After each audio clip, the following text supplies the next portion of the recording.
มาตรวจเช็คตีราคานะครับสำหรับลำโพง Bose นะครับ SoundLink Mini 1นะครับอาการที่ได้รับแจ้งก็คือลูกค้าเปลี่ยนแบตใหม่นะครับแล้วก็ใช้ได้แต่ชาร์จไม่เข้านี่คืออาการที่ได้รับแจ้งนะครับแต่ที่มาถึงช่างเอกนี่คือไม่ติดเลยนะครับไม่ติดเลยนะลองเสียบไฟดูนะครับขึ้นไฟ2จุดมีแสดงว่าขึ้นกรณีแบบนี้นะครับแสดงว่าลัดวงจรนะครับของใครที่ขึ้นแบบนี้นะครับแสดงว่าเครื่องมีการลัดวงจรนะครับนี่ครับรีบถอดนะครับรีบถอดแล้วก็ต้องถอดแบตออกด้วยนะครับกรณีแบบนี้ออกมาดูว่าเป็นยังไงนะนี่ครับแบตใหม่แล้วนะเนี่ยยังมีวอยติดอยู่เลยนะครับลูกค้าซื้อมานะครับเดี๋ยวช่างเอกแกะน็อตออกก่อนครับแกะน็อตออกเสร็จนะครับก็จะเป็นแบบนี้นะของ Bose 1นะครับกรณีขึ้นเสียบแล้วไม่ชาร์จหรือว่าคือใช้งานไม่ปกตินะครับชาร์จขึ้นไม่ว่าจะเป็นชาร์จขึ้นสีแดงหรือว่าขึ้นหลายปุ่มนะครับให้เพื่อนอย่าใส่แบตเข้าไปนะครับถอดแบตเอาไว้ก่อนเลยเพื่อความปลอดภัยนะครับเพราะว่าแบตของลำโพง Bose นะครับเขาไม่มีระบบป้องกันไฟช็อตนะครับคือไม่มีพูดง่ายๆคือถ้าเกิดขั้วมันถึงกันมันจะเสียแบตจะเสียทันทีเลยนะครับช่างเอกก็ทำคลิปเยอะนะทำคลิปลงสำหรับ FC ที่ติดตามหรือว่าท่านที่เข้ามาดูนะครับให้วัดตรงขั้วนี้นะครับอันนี้ก็จะเป็นคลิปอีกไม่รู้กี่ร้อยคลิปแล้วนะที่ช่างเอกก็จะบอกแบบนี้ตลอดเลยนะว่าถ้าเกิดขั้วมันโดนกันแล้วเราฝืนใช้นะครับมันก็จะทำให้แบตเสียนะครับเพราะว่า Bose เขามีแค่ชุด BMS เขาป้องกันแค่ระบบไฟเกินไฟต่ำกว่าระดับแล้วก็การบาลานซ์เซลล์นะครับเวลาใช้งานแบตร้อนก็จะตัดอย่างนี้ครับแต่ว่าเขาจะไม่มีระบบป้องกันการช็อตนะครับถ้าเกิดช่างเอกวัดแล้วเกิดเสียงอย่างนี้ช็อตนะครับโอกาสที่แบตจะเสียก็มีนะครับเวลาตรวจเช็คนะครับก็ให้เช็คที่ขั้วบวกลบดูที่ก้อนแบตก็ได้นะครับก็จะมีบวกลบให้อยู่นะครับก็คือขั้วสุดท้ายนะครับลบก็มาสุดท้ายบวกก็มาสุดท้ายเนี่ยก็ดูวัดบวกลบสุดท้ายถ้าเกิดมันดังแสดงว่าเครื่องช็อตโอกาสที่แบตจะเสียก็มีสูงนะครับนี่ครับเห็นไหมครับขั้วมันถึงกันนะครับแบบนี้เลยนะถึงกันแบบนี้เลยนะครับเนี่ยครับใครที่เข้ามาดูใหม่นะครับหรือว่า FC นะครับอย่าเพิ่งใส่แบตใส่ได้แต่ใส่แป๊บเดียวมันก็จะมีตัว R ที่มันต้านกระแสอยู่ข้างในนะครับแต่ถ้าเกิดแช่ไว้นานๆโอกาสที่จะเสียมีสูงทีนี้เรารู้แล้วละครับตัวนี้ที่เสียนะครับช็อตนะครับเราก็มาดูว่าแบตมันยังใช้ได้อยู่หรือเปล่านะครับเดี๋ยวช่างเอกก็หาตัวโลหะมาทิ่มก่อนนะครับเพราะว่าเขาเป็นแบบสล็อตเสียบนะครับนี่ครับแล้วก็หาอะไรก็ได้ครับมาทิ่มนะครับย้ำครับสำหรับนี้นะครับก็แบบของลำโพงราคาก็เรื่องอยู่นะครับช่างเอกก็จะจิ้มเข้าไปที่บวกลบแบบนี้นะครับแบตใหม่เลยนะมาดูกันครับว่า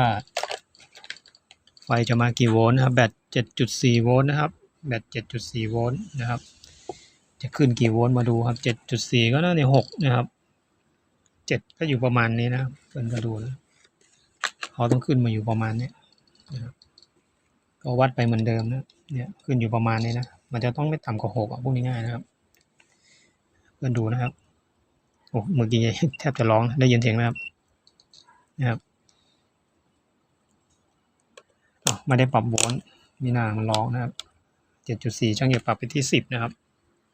10โหมด10ก็คือ2 4 6แล้วก็7ก็อยู่ประมาณนี้นะครับอย่างที่ช่างเอกบอกเนี่ยเข็มจะต้องตีขึ้นมาประมาณนี้นะ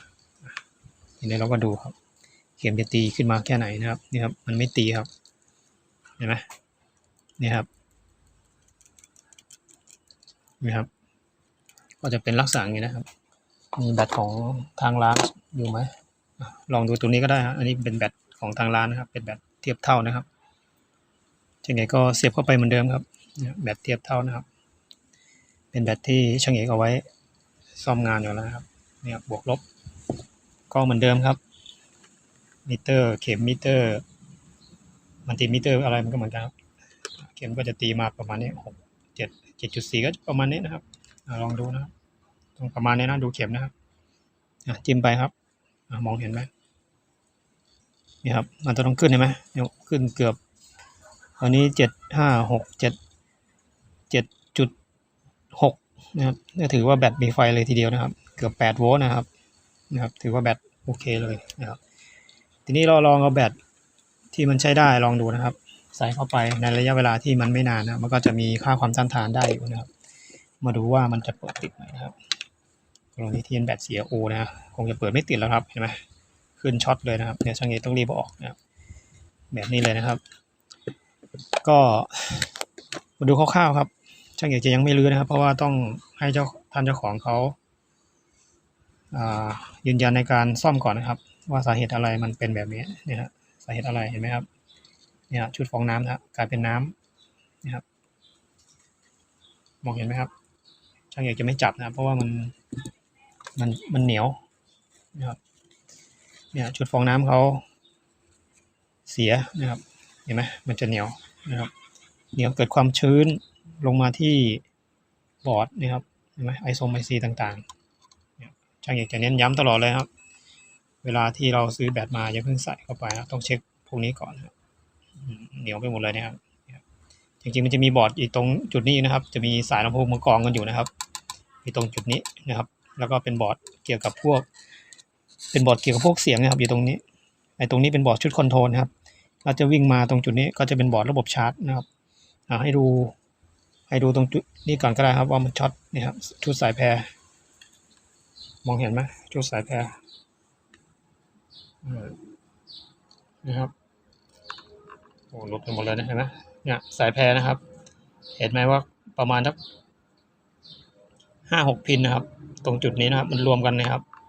มันก็เลยเกิดการช็อตนะครับนี่ครับอันนี้ช็อตติดเลยนะครับตัวนี้จำเป็นต้องเปลี่ยนสายแพรนะครับตัวนี้ช็อตติดเลยนะครับพอเราใส่ไฟไว้ไฟวิ่งก็ยิงช็อตเฉพาะคร่าวๆนะแล้วก็จะเป็นประมาณนี้นะครับเนี่ยเฉพาะคร่าวๆนะบอร์ดคอนโทรลนี่ต้องซ่อมอยู่แล้วนะครับเห็นไหมนี่ครับก็ยังไงดีล่ะซ่อมไม่ซ่อมยังไงช่างเอกก็จะต้อง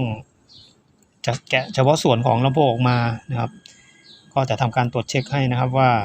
มีอะไรเสียเบื้องต้นก็จะประเมินราคาได้นะครับทราบราคานะครับ